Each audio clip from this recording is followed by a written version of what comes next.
anything. I had a neighbor who became my best friend up there in Montana, and he and his wife were building a rammed earth house, with the tires. And I spent, a couple of 100 hours over there helping him with that thing. That's a unique, way to build a home. You go on the side of the hill, and then you put glass, in front, and you can raise an indoor garden right through the winter. I just thought it was heavy labor, intensive labor in order to get a home. It just didn't make a lot of sense to me. You rip all the earth out of the side of the hill, and then you put it back with the sledgehammer. I mean, but it works, and it was wonderful. It was beautiful afterwards. That's an answer. And I've got somebody else here, Tim. He's saying, what about those concrete shelters for tornadoes? Have you seen those? They sell those around here. Probably not your area because you don't have tornadoes. No, I haven't seen those. That sounds interesting, though. What are those? Yeah, they're typically, there's one for sale off of Highway 54.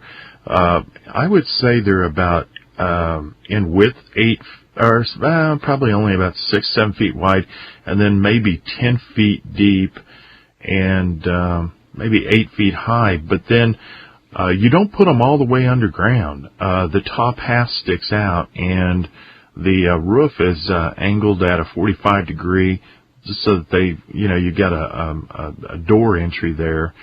And the only thing about that, I mean, you would get underground and you would be safe, but boy, it would be easy to be trapped in there, right? I mean, if somebody was shooting at you and you went in there, how do you shoot back? How do you ever get out of there?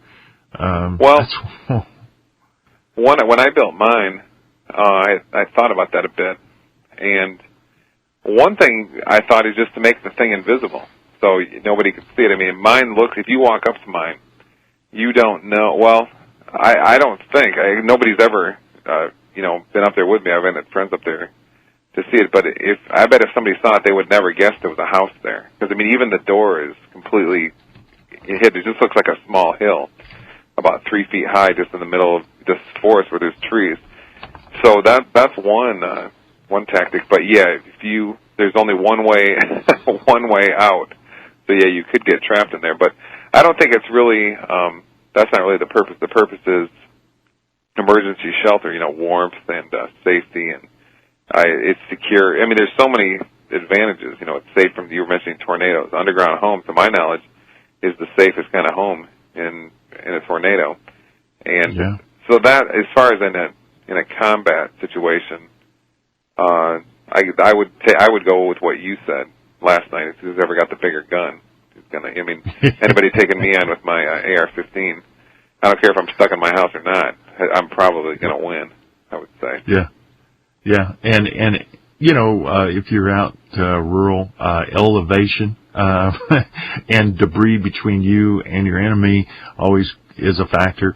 And I did introduce this idea of pit dwelling to the listeners here a while back, and guys, really, you could dig a pit in about 1 to 4 hours, and you could go 3 to 6 feet deep, maybe 8 feet in diameter, and then just cover that with branches, a plastic tarp, and throw your earth back on top of that, of course, with surrounding debris, grass, whatever, and camouflage it, and you would just have a little Wolverine hole up front so that you could get in and out.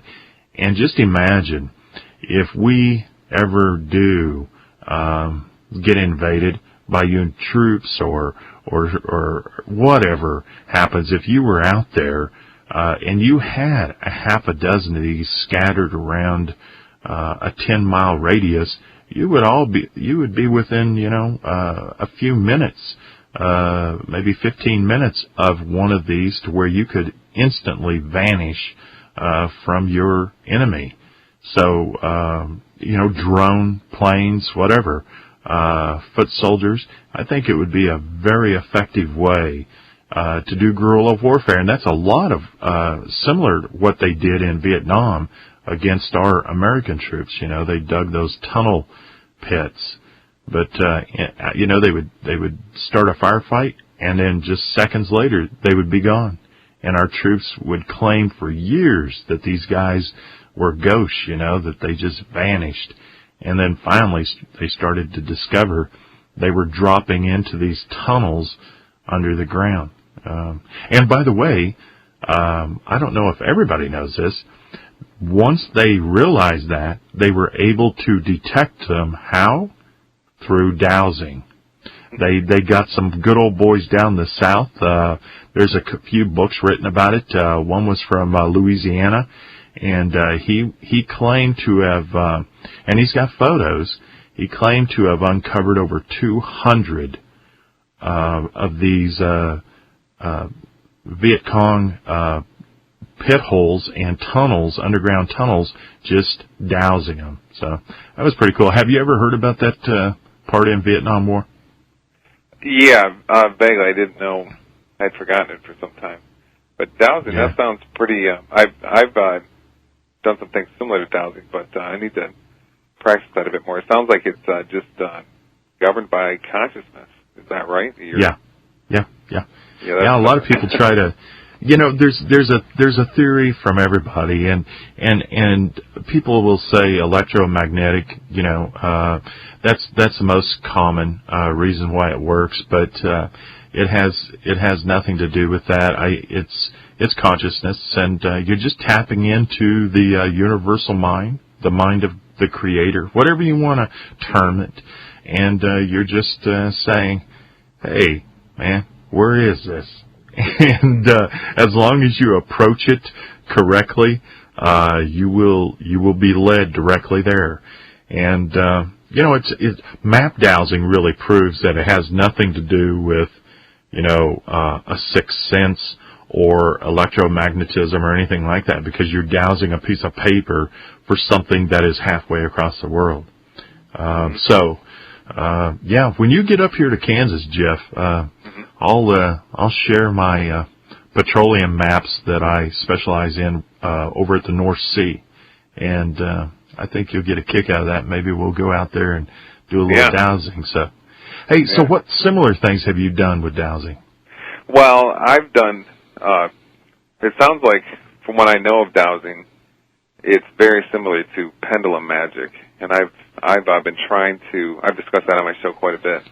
I've been trying to master that, and basically that's where you just, sounds very similar, you just hold on to a pendulum and start thinking about certain questions with yes-no answers, and the pendulum will move certain ways to give you answers. Now, I've found that it's an extremely difficult art to learn, but I am learning. I've been doing it for about a year, and if somebody could master this, I mean, you could know anything. It's just an incredible power. So, I mean, it sounds like with the dowsing rod, you basically ask questions, and the rod moves a certain little bit this way, a little bit that, or something. Yeah. You know, I'm familiar with the pendulum, and I never use it, and I try to warn people not to do it because there's this. A possibility. Okay, is it a breeze from the window on the other side of the house, or is it the fan? Is your hand jiggling a little bit?